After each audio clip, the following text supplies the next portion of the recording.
di saat orang tidur kolbu diisi. Kenapa ada orang kaya, ada orang tidak kaya? Karena orang kaya di saat dia mau tidur pun dia masih memikirkan gimana cara mau kaya. Lain dengan orang-orang yang tidak mau kaya, dia hanya mau kaya dengan angan-angannya.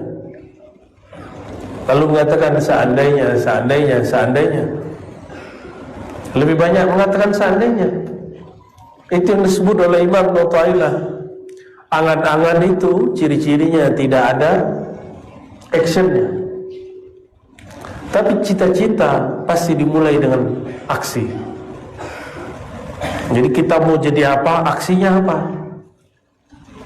Semoga malam ini adalah aksi pertama untuk ingin mengenal Allah Subhanahu wa ta'ala, ya. Datangi guru-guru, masyayikh, mursyid. Walaupun kata orang dia ahli bid'ah, tak usah khawatir. Yang ngomong dia ahli bid'ah nggak punya sanad zikir. Sang mursyid punya sanad zikir kepada Rasulullah sallallahu alaihi wasallam. Ya, mohon maaf habis makan ini lidah saya agak sedikit lengket-lengket.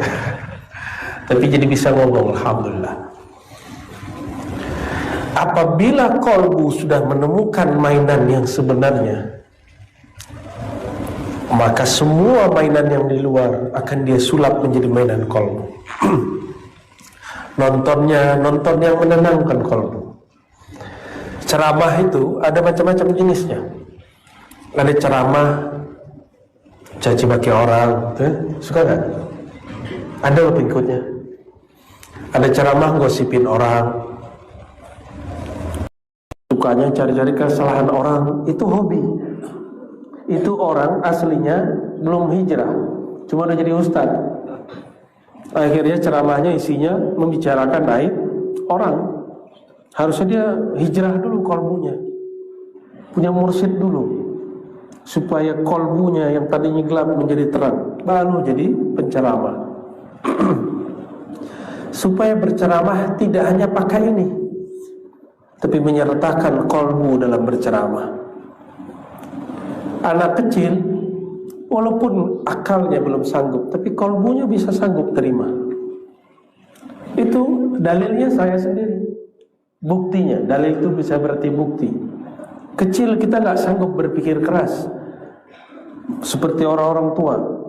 Tapi jika sudah berbicara ilmu kolbu, zikrullah, anak kecil sanggup mendengarnya. Walaupun tidak paham-paham secara akal, tapi secara ruh dia bisa merasakannya. Bapak Ibu yang makan Allah, terakhir yang mau saya sampaikan, kolbu itu ada 3 jenis. Ada kolbu yang mayit, mati. Ini kolbu tidak bisa diapa-apain. Sawa'un alaihim fa'anzartahum am lam tunzirhum la yu'minun. Diajak zikir enggak bergerak, dibiarkan zikir tetap mati. Itu kolbu yang mati. Semoga kolbu kita tidak ada yang mati. Insyaallah hadir di sini berarti kolbunya tidak mati, ya. Dan siapa yang mau mendengar kajian ini walaupun rekamannya, insyaallah tanda kolbunya tidak mati. Karena kita sedang bahas kolbu yang hidup. Tapi mungkin kolbu yang kedua, kolbun marid, saqim, kolbu yang sakit.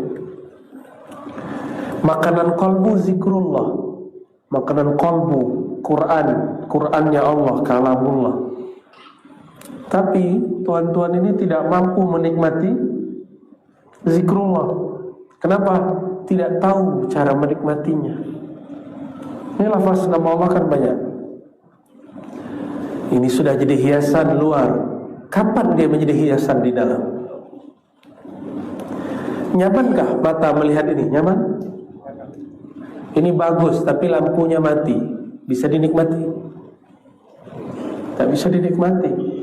Maka lampunya itulah iman. Orang yang percaya maka bercahaya kolbunya. Tinggal diisi, dihias nama-nama Allah. Satu nama cukup. Allah akan terang, akan indahnya luar biasa. Allah, Allah, Allah, tinggal diganti Allahur Rahman, Allahur Rahim.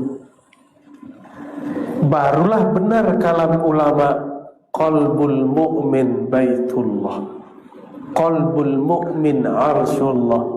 Kalbunya orang beriman baitullah, masjid. Masjid dibuat kaligrafi. Oleh karena itu Imam Bahauddin An-Naqsyaband mengatakan apa? Aku mengukir kalbuku dengan nama Allah. Lalu Allah memberikan cahaya. Indahnya bukan main. Jangan-jangan kalbunya kosong nih. Ini kalau ada bangunan tidak diisi, tidak ada yang masuk, gimana? Siapa yang tinggal dalam? Ular. Jangan-jangan ada ular di sini. Siapa yang tinggal? Binatang-binatang berbisa. Makanya ketika orang mendekat kepada rumah kita, rumah tubuh ini, orang-orang tersinggung dengan lisan kita. Orang-orang sakit hati. Kenapa? Karena tidak pernah dibersihkan dari ular, dari kalajengking. Masuk ke dalam, paham? Kenapa? Pintunya tidak pernah dibuka. Tidak ada angin yang masuk. Nama ibundanya Bu Hajah Fatimah Atirah, ya. Atirah itu artinya bau harum surgawi. Bau harum surgawi. Dan atiratul qulub hubbun Nabi sallallahu alaihi wasallam. Pengharum kalbu, kalau tadi kaligrafinya, penerangnya, pengharumnya adalah baginda Rasulullah sallallahu alaihi wasallam. Di bumi Nabi Muhammad sallallahu alaihi wasallam jika jalan, itu tempat yang beliau lewati harum. Sekian menit semua orang tahu sang baginda baru saja lewat.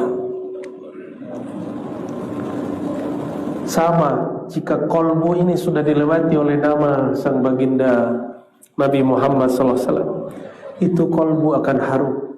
Jika dia berkalam, kalamnya harum. Jika dia berkata-kata, katanya indah. Sudahkah kalbu ini harum dengan nama Sayyidina Muhammad SAW? Sudah belajar sirah Nabi, tapi suka menyalahkan orang, suka merendahkan orang beda faham, berarti nama Rasulullah belum bertahta di dalam. Jika rumah tanda rumah orang Islam biasanya, walaupun ini tidak wajib, ada kaligrafi Allah Muhammad, betul.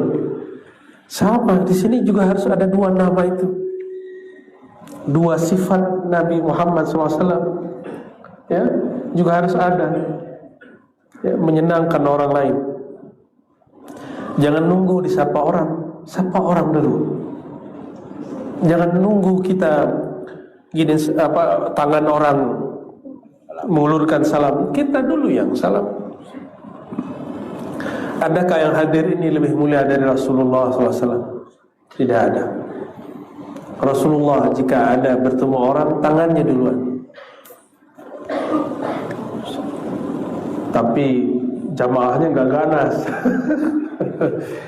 Jamaahnya teratur. Kapan mereka baru agak berebut? Kalau sudah lepas dari tangan Nabi. Jadi Nabi itu kalau berwudu, ambil air, ada seorang sahabat menuangkan, di bawahnya ada ember kecil. Nabi selesai berwudu baru semuanya. Jadi mereka berebut di sisa itu, bukan pada Rasulullahnya. Beliau ketika salaman, teratur.